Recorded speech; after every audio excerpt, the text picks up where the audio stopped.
Hello అండి, welcome to Raja Rani Telugu channel. This is Revathi. Friends, మాకైతే మళ్ళీ వచ్చేసి 150 ఆర్డర్స్ అయితే వచ్చాయండి. సో మీకు ఇంతకుముందు ఆల్రెడీ ప్రీవియస్ వీడియోలలో కూడా చెప్పాను మాకు ఇలా ఆర్డర్స్ వచ్చాయనేసి. అంటే నాకు ఈ ఆర్డర్స్ అన్నీ కూడా ఎలా వచ్చాయి 150 ఆర్డర్స్. సో ఇంత ఆర్డర్స్ రాకముందు అవన్నీ కూడా ప్యాక్ చేశానా లేదా, మా షాప్స్కి వేస్తున్నానా లేదా, ఆ ఆర్డర్స్ వరకు వెయిట్ చేశానా, లేకపోతే ఎలా చేస్తున్నాను ఏంటి అనేది ఈ ఫుల్ సంబంధించిన ఇన్ఫర్మేషన్ అంతా కూడా నేను ఈ వీడియోలో మీకు క్లియర్గా చెప్తానండి. సో ముందుగా వచ్చేసి ఎవరు కూడా స్కిప్ చేయకుండా స్టార్టింగ్ నుంచి ఎండింగ్ వరకు చూడండి. అలాగే ప్లీజ్ అండి, ఛానల్ అయితే చూస్తున్నారు, లైక్ చేయడం మాత్రం మర్చిపోకండి. లైక్ చేయండి, కమెంట్ చేయండి. అలాగే అన్నిటికంటే ముందుగా మెయిన్ వచ్చేసి సబ్స్క్రైబ్ చేయడం మర్చిపోకండి. చాలా మంది చూసి వెళ్ళిపోతున్నారు. సో సబ్స్క్రైబ్ అయితే చేసి నన్ను బాగా సపోర్ట్ చేయండి. అలాగే ఇప్పుడు వరకు బాగా సపోర్ట్ చేస్తున్నారు. సో ఇలాగే ముందు ముందు కూడా ఇంకా బాగా సపోర్ట్ చేయాలని కోరుకుంటున్నాను. సో ఇప్పుడు వచ్చేసి మనం వీడియోలోకి వెళ్ళిపోదామండి. ఆల్రెడీ మీకు తెలిసిందే ఈ మసాలా మనం బిజినెస్ అయితే చేస్తూనే ఉన్నాము దగ్గర ఒక 6 months నుంచి.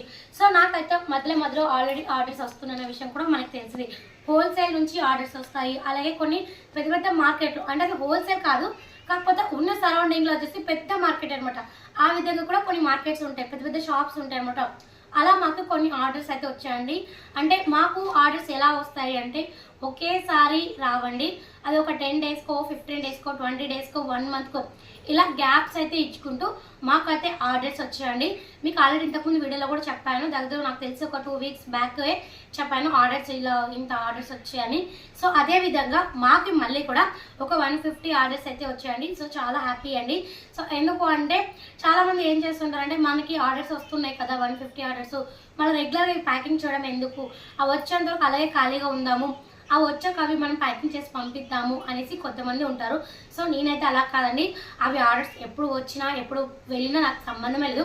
నా పని అయితే నేనైతే స్మాలెస్ట్గా ఇవైతే ప్యాకింగ్ చేసుకుంటూ చిన్న షాప్స్కి కానీ, అలాగే మన సరౌండింగ్లో ఉన్న మన దగ్గర షాప్స్కి కానీ, లేదు ఒక 10 to 5 kilometers దగ్గరలో కానీ రెగ్యులర్గా మనం వెళ్తుంటాం షాప్స్కి. ఇప్పుడు ఈరోజు ట్యూస్డే ఒక షాప్స్కి వెళ్ళాలనుకోండి, నెక్స్ట్ థర్స్డే ఒక షాప్స్కి, అలా వీక్లీ వన్స్ ఒక షాప్స్కి అయితే వెళ్తానండి. రెగ్యులర్గా అయితే వెళ్ళాను, ఎందుకంటే ఒకే రోజులో మనం ఇచ్చిన స్టాక్ అయితే సేల్ అవ్వదు. అట్లీస్ట్ ఒక 1 week అయితే టైం పడుతుంది. సో దాన్ని బట్టి నేను చూసుకుంటానండి. ఈ వీక్లో నేను ఏ షాప్స్కి వెళ్ళాను, సో నెక్స్ట్ వీక్కి ఏ షాప్స్కి వెళ్ళాలి, అలాగా చూసుకుంటూ నేను షాప్స్కి అయితే వెళ్తూ రొటేషన్ చేసుకుంటూ వెళ్తానండి. సో ఈ వీక్లో ఈ షాప్స్కి రమ్మన్నారు కదా, ఏమేమి తెమ్మన్నారు అవన్నీ కూడా ప్యాకింగ్ చేసుకొని లిస్ట్ అవుట్ చేసుకుంటారండి. అవన్నీ ప్యాకింగ్ చేసి లిస్ట్ అవుట్ చేసి వాళ్ళకి ఇచ్చేసరికి ఆ నెక్స్ట్ వీక్లో వచ్చే షాప్స్ కూడా ఖాళీ అవుతారండి. వాళ్ళు కాల్ చేస్తారు తెమ్మని. ఒకవేళ వాళ్ళు కాల్ చేయలేదు అనుకోండి, నేనే కాల్ చేస్తానండి.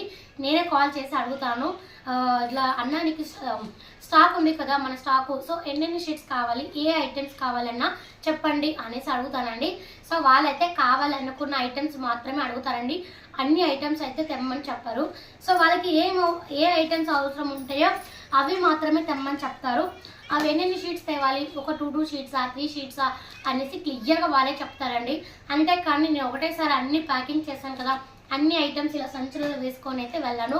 ఎందుకంటే వాళ్ళకి కాల్ చేసి లేదా నేను కాల్ చేసి కన్ఫామ్గా క్లారిటీగా అడుగుతాను, ఏ ఐటమ్ ఎన్ని షీట్స్ కావాలి అనేసి అడుగుతానండి. సో ఈ షీట్స్ అయితే ఎన్ని కావాలి ఏంటి అనేది క్లియర్గా అయితే నేను అడుగుతానండి. సో వాళ్ళైతే ఈ విధంగా చెప్తారు.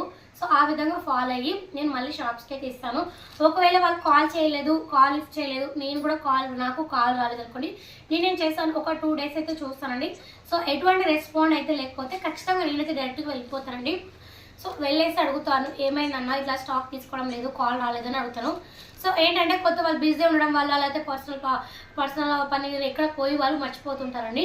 సో కాబట్టి వాళ్ళ పనిలో వాళ్ళు ఉంటారు. మన పని ఏంటి, మన బిజినెస్ని మనం డెవలప్ చేసుకుని మనం గ్రోత్ చేసుకుని మంచి అమౌంట్ అనేది ఎర్న్ చేసుకోవాలి. సో ఇది మన మీద ఆధారపడింది కాబట్టి నేనైతే ఒకవేళ కాల్ రాకపోతే డైరెక్ట్గా వెళ్ళిపోతానండి. జస్ట్ ఒక 5 minutes వెళ్ళి అలా చూసుకొని వెళ్తాను. అది కూడా పర్టికులర్గా అదే షాప్కి పని మీద వెళ్ళను. నాకు ఏదైనా పని ఉండి స్టాకో కవర్స్ ఏదైనా పని ఉంటే వెళ్తూ ఆ సరౌండింగ్లో వెళ్తాను. అంతేకాని పర్టికులర్గా ఫోన్ లిఫ్ట్ చేయలేదు కదా, స్టాక్ పోతుంది కదా అనేసి వెళ్ళాను. ఎందుకంటే మనకి పెట్రోల్ వేస్ట్ అయిపోతుంది. మనం ఏదైనా పని మీద వెళ్తే అక్కడ దాకా వెళ్తే 2 పనులు చూసుకొని రావచ్చు, అంతేగాని పర్టికులర్గా ఒకే పని మీద అయితే వెళ్ళానండి. సో ఈ విధంగా అయితే నేను షాప్స్కి, ఇంటి పక్కన ఉన్న షాప్స్కి, అలాగే మా షాప్స్ కూడా మేమే వేస్తున్నానండి. బయట వాళ్ళు ఎవరి దగ్గర తీసుకుని, ఆల్రెడీ మీకు తెలిసిందే మన షాప్ అయితే ఉంది. సో ఆ షాప్ వచ్చి అత్తయ్య మామయ్య చూసుకుంటారండి. ఏమైనా స్టాక్ కావాలంటే మా హస్బెండ్ అయితే తెచ్చిస్తారు. ఇంకేమైనా ప్యాకింగ్ కావాలంటే ఇవి కూడా ఇస్తాము. అండ్ మళ్ళీ మా షాప్లో బొరుగులు ఆల్రెడీ మీకు చెప్పాను కదండి, నల్లీలు అవి కూడా తెమ్మని చెప్పారు. సో మా హస్బెండ్ అయితే మార్నింగ్ వెళ్ళారండి, అవి కూడా తెచ్చారు. రేపైతే అవి ప్యాకింగ్ చేసి మా షాప్కి అయితే ఒక 20 అయితే అడగాడండి తెమ్మని మా అత్తయ్య.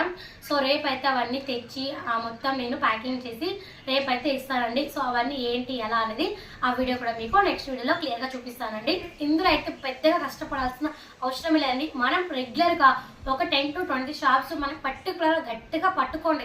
ఈ షాప్స్ని మనం మెయింటైన్ చేసుకుంటూ ఈ షాప్ని రొటేషన్ చేసుకుంటూ బాగా చేసుకుంటే కూడా మనకి మంచి ప్రాఫిట్ చెప్తున్నా 30,000 to 40,000 అమౌంట్ అయితే ఈజీగా మనం ఎర్న్ చేసుకోవచ్చు. ఇదైతే ఖచ్చితంగా అండి, ఎందుకంటే దీంట్లో అయితే ఎటువంటి లాస్ ఉండదు. అండ్ ఈ ఐటమ్స్ అన్నీ కూడా మనకి వేస్ట్ అయ్యే ఐటమ్స్ అయితే కాదు, మనకి ఇంటి దగ్గరే మనకి ఇంటి కాడ కూడా యూజ్ అవుతాయి, మంచి ప్రాఫిటబుల్ అని చెప్పొచ్చుతున్నాను. నాకైతే ఆల్రెడీ 150 ఆర్డర్స్ వచ్చి అందరూ వెయిట్ చేయండి. సో వాటితో పాటు ఈ స్మాల్గా చిన్నగా చేసుకుంటూ చిన్న షాప్స్కి అయితే వెళ్తూ నా రొటేషన్ అయితే చేస్తుంటానండి.